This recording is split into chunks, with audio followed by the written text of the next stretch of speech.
Calendar सिर्फ तारीख नहीं बताते, कैलेंडर इतिहास भी बताते हैं। बहुजन समाज के स्वर्णिम इतिहास को समेटे हर साल की तरह दलित दस्तक 2022 में फिर से लेकर आया है बहुजन कैलेंडर। आज ही बुक करिए आप अपना बहुजन कैलेंडर। कैलेंडर मंगवाने के लिए 9013942612 या फिर 9711666056 पर व्हाट्सअप या फ़ोन करिए या फिर dalitdastak@gmail.com पर ईमेल करिए।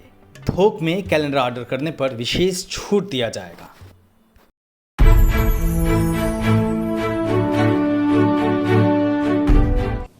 मीडिया बंधुओं,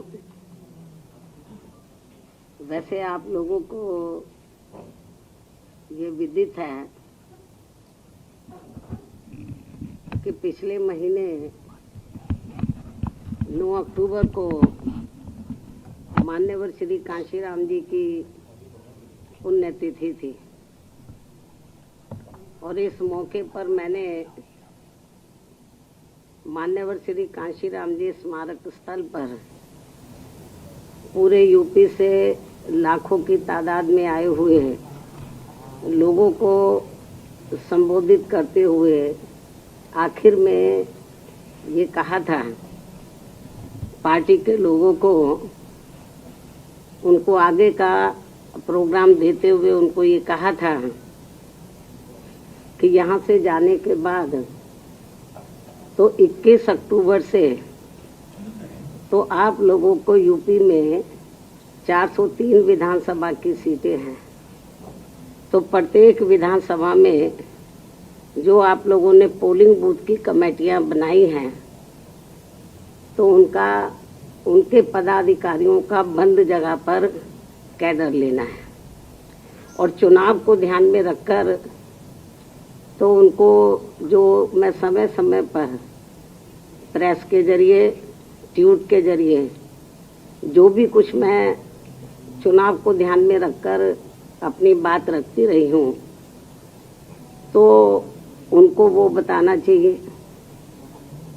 और इसके साथ ही उनको जो कमेटियां बन चुकी हैं तो कमेटियों के पदाधिकारियों के कार्यों का भी रिव्यू करना चाहिए कि जो पदाधिकारी हैं वो बराबर काम कर रहे हैं, नहीं कर रहे हैं।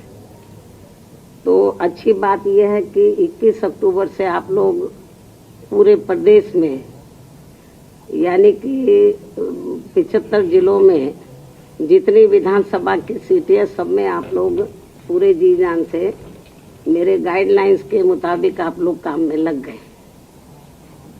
और अभी हाल ही में जब मैं दिल्ली से लौटकर आई तो मैंने अगले दिन ही तो पश्चिमी यूपी के 4 मंडलों की जो आपको 21 अक्टूबर से काम दिया गया था तो कैडर बराबर जो चल रहे थे उसका रिव्यू किया और ये विधानसभा की कमेटी और नीचे सेक्टर या पोलिंग बूथ की कमेटी बराबर काम कर रही है नहीं कर रही है पूरा रिव्यू किया और उसके बारे में मैंने प्रेस नोट के जरिए मीडिया को भी अवगत कराया था। और इसी क्रम में तो उत्तर प्रदेश में जितनी सुरक्षित विधानसभा की सीटें हैं कुल मिलाकर 84 एससी के लिए हैं और 2 एसटी के लिए हैं। टोटल 86 जो रिजर्व विधानसभा की सीटें हैं तो आज मैंने इसी क्रम में तो 86 विधानसभा की जो सीटें उनके विधानसभा अध्यक्ष को आज इधर बुलाया है और आज मैं कैडर के बारे में और कमेटी के जो सुरक्षित सीटों पे जो पदाधिकारी हैं वो बराबर क्या काम कर रहे हैं, क्या प्रगति रिपोर्ट है, तो उसका रिव्यू करने के लिए खासकर मैंने आज सुरक्षित विधानसभा के जो पार्टी के विधानसभा के अध्यक्ष हैं उनको बुलाया है। मैं मीडिया बंधुओं को ये कहना चाहती हूँ कि आज बीएसपी प्रदेश कार्यालय लखनऊ में यूपी की सभी सुरक्षित विधानसभा की सीटों के बीएसपी के केवल विधानसभा अध्यक्षों की ये अति महत्वपूर्ण व जरूरी बैठक बुलाई गई है।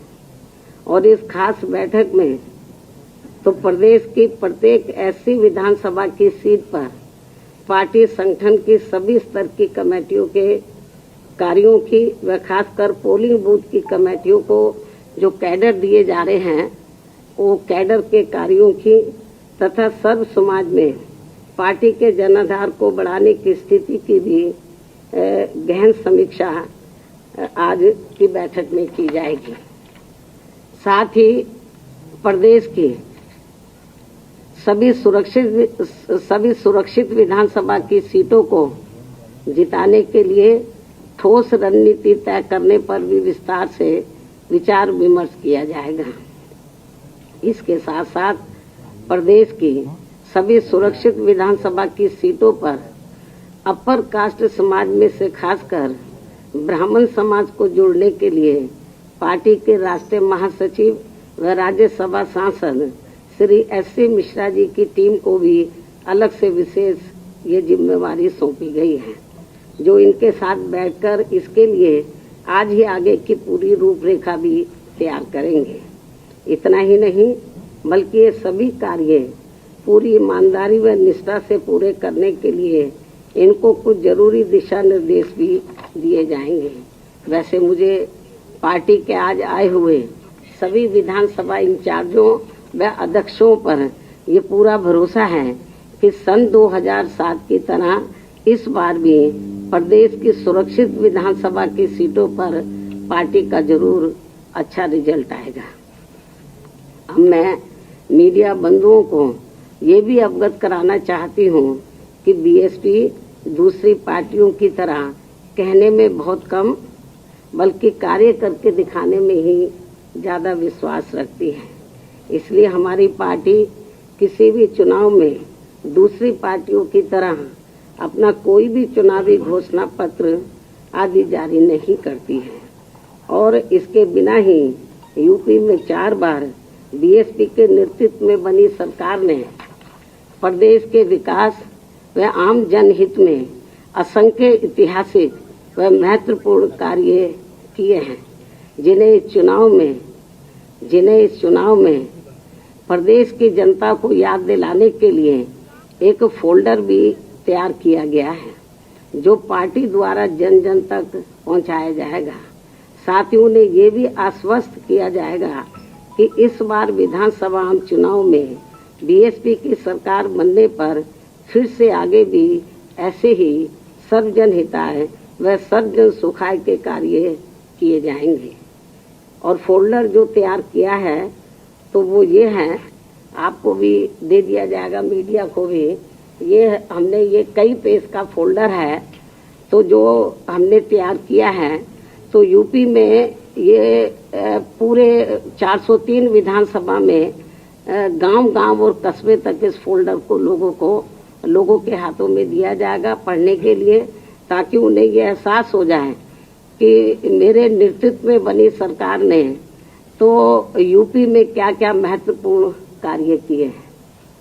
क्योंकि जब सपा इधर पावर में थी, अब बीजेपी है, तो मेरे ही कार्यों को वो इधर उधर उसके शेप बदल के उसको वो अपने कार्य दर्शाते रहे हैं। जबकि जो मैंने कार्य किए हैं तो मेरे ख्याल आज तक आजादी के बाद लंबे अरसे तक इधर कांग्रेस पार्टी पावर में रही, उसने भी नहीं किए, अन्य किसी पार्टी ने भी इतने कार्य नहीं किए हैं इतने कम समय में, और मौजूदा वर्तमान भाजपा सरकार ने भी इतने कार्य नहीं किए हैं।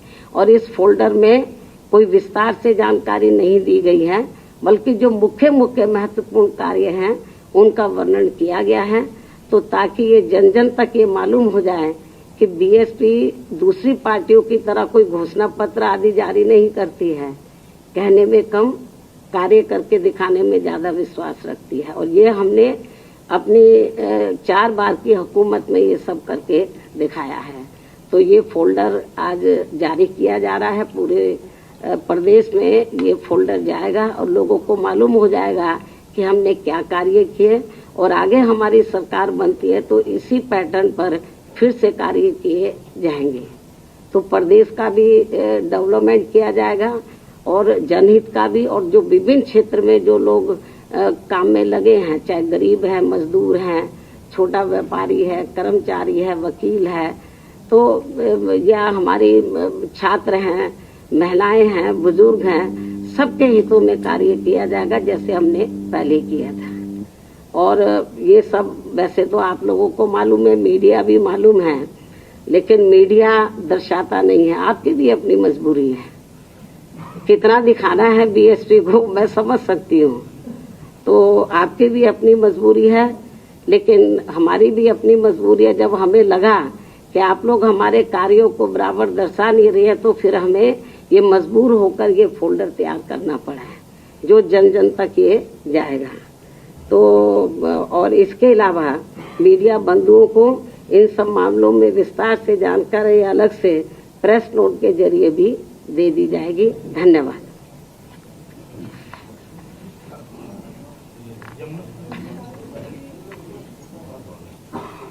आप कब से शुरू करेंगी क्या चुनाव प्रचार कब से शुरू? ये चुनाव प्रचार नहीं है तो क्या है? 9 अक्टूबर को लाखों की संख्या में लोग आए थे, वो चुनाव प्रचार नहीं था। इससे पहले 7 सितंबर को पूरे प्रदेश से ब्राह्मण समाज के लोग आए, क्या वो चुनाव प्रचार नहीं था? और ये जो आज मीटिंग बुलाई गई है, तो ये भी तो चुनाव प्रचार का ही एक पहलू है। बसपा सरकार में एक्सप्रेसवे बनाया गया था, उसका नाम अटल बिहारी वाजपेयी के नाम से घोषणा। अभी तो मैंने मेरे ख्याल अभी तो सुना नहीं है, जब ये घोषित हो जाएगा तो उसी समय इसकी प्रतिक्रिया दी जाएगी।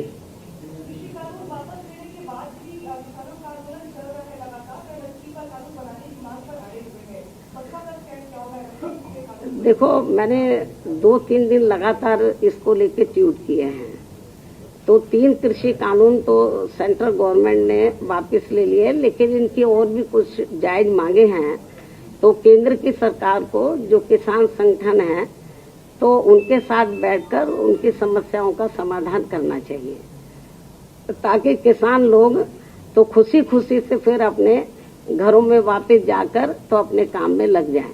केंद्र सरकार से मेरी अपील है, अब इस मामले को ज्यादा लटकाना नहीं चाहिए। जो भी उनकी जायज मांगे उनको एक एक करके उसको दूर करना चाहिए। ठीक है भाई।